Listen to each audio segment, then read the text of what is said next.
ओम शांति। आज 19/1/2024 19 जनवरी 2024 मीठे बाबा के मधुर मुरली का मुख्य सार।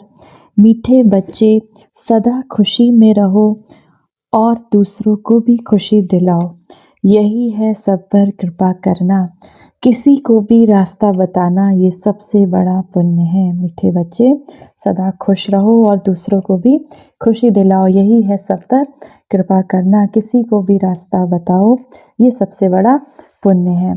प्रश्न है आज की मुरली से, सदा खुश मिजाज कौन रह सकते हैं? खुश मिजाज बनने का साधन क्या है? उत्तर, सदा खुश मिजाज वही रह सकते हैं जो ज्ञान में बहुत होशियार हैं, जो ड्रामा को कहानी की तरह जानते हैं और सिमरन करते हैं। खुश मिजाज बनने के लिए सदा शिव बाबा की श्रीमत पर चलते रहो, अपने को आत्मा समझो और बाबा हमको जो भी समझाते हैं उसको अच्छी तरीके से मंथन करो। विचार सागर मंथन करते करते खुश मिजाज बन जाएंगे। अब खुश मिजाज कौन बन सकते हैं? बाबा ने कहा, पहले तो जो ज्ञान में बहुत होशियार हैं, ज्ञान बाबा को बहुत अच्छी तरीके से अपनी बुद्धि में धारण करते हैं। दूसरा, खुश मिजाज बनने के लिए बाबा ने कहा, बाबा की श्रीमत पर, बाबा की आज्ञा पर चलते रहो। तीसरा, बाबा क्या कहते हैं? अपने को आत्मा समझो, अपने को आत्मिक स्थिति में स्थित करके शिव बाबा को याद करो। बाबा हमको जो भी समझाते हैं, बाबा कैसे समझाते हैं हमको? इस मुरली के माध्यम से, इस ज्ञान के माध्यम से। तो शिव बाबा जो हमको समझाते हैं उसका मंथन करो, उस पर विचार करो कि बाबा ने आज हमसे क्या कहा।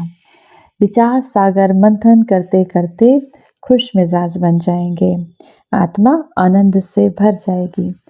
धारणा के लिए मुख्य सार है, पहला नंबर, विचार सागर मंथन कर अपार खुशी का अनुभव करना है, औरों को भी रास्ता बताने की कृपा करनी है।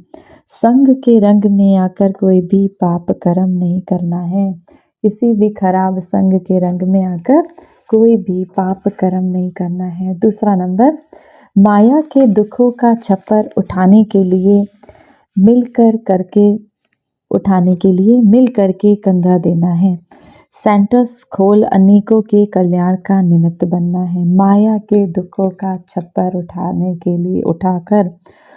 के लिए क्या करना है? हम सब बच्चों को माया माना ये जो विकार इस धरती पर छाए हैं चारों तरफ, जिसके कारण मनुष्य आत्माएं परेशान है, दुखी हैं, काम, क्रोध, लोभ, मोह, अहंकार, ये 5 विकार पूरी तरीके से इस संसार को जकड़े हुए हैं, आत्माओं को जकड़े हुए हैं।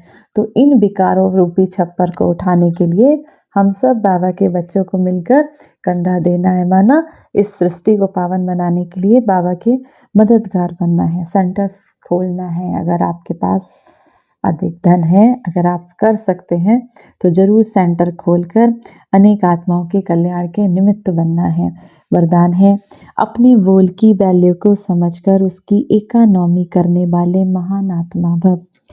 जैसे महान आत्माओं को कहते हैं सत्य वचन महाराज, तो आपके बोल सदा सत्य वचन अर्थात कोई न कोई प्राप्ति कराने वाले वचन हो। आपके बोल कोई न कोई प्राप्ति कराने वाले वचन हो। ब्राह्मणों के मुख से कभी किसी को श्रापित करने वाले बोल नहीं निकलने चाहिए। इसीलिए युक्ति युक्त बोलो और काम का बोलो, युक्ति से बोलो और काम का बोलो। बोल की वैल्यू समझो, शुभ शब्द सुख देने वाले शब्द बोलो, हंसी मजाक के बोल नहीं बोलो। बोल को इकोनॉमी करो, बोल की बचाव करो। बाबा कहते हैं बहुत नहीं बोलो, बहुत अधिक नहीं बोलो, जब अधिक बोलते हैं तो व्यर्थ चलता है। तो बोल की इकोनॉमी करो तो महान आत्मा बन जाएंगे।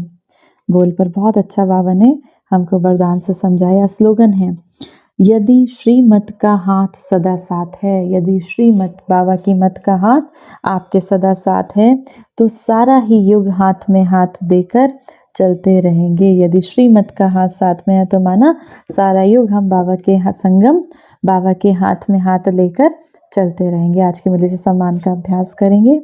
मैं महान आत्मा हूँ, मैं एक महान आत्मा हूँ।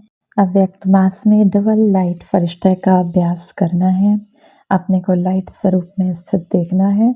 मुझ आत्मा से, मेरे शरीर से वाइट कलर का लाइट, सफ़ेद रंग का प्रकाश निकल रहा है, चारों ओर फैल रहा है।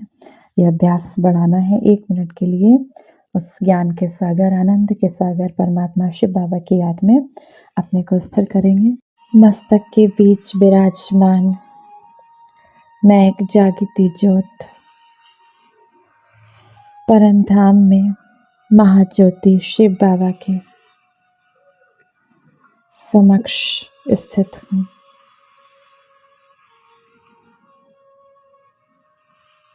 शिव बाबा से अनंत शक्तियों की किरणें मुझ आत्मा में पड़ रही हैं। मैं आत्मा दिव्य गुणों से भरपूर हो रही हूँ। मेरी सोई हुई शक्तियाँ जागृत हो रही हैं। भगवान ने मुझे सदा जागती ज्योत का वरदान दिया। मैं आत्मा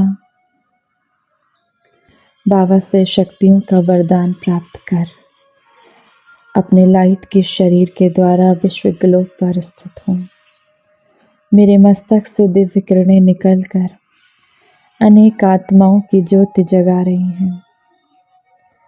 संसार की सर्व आत्माएं अपनी खोई हुई शक्तियां पाकर धन्य हो गईं।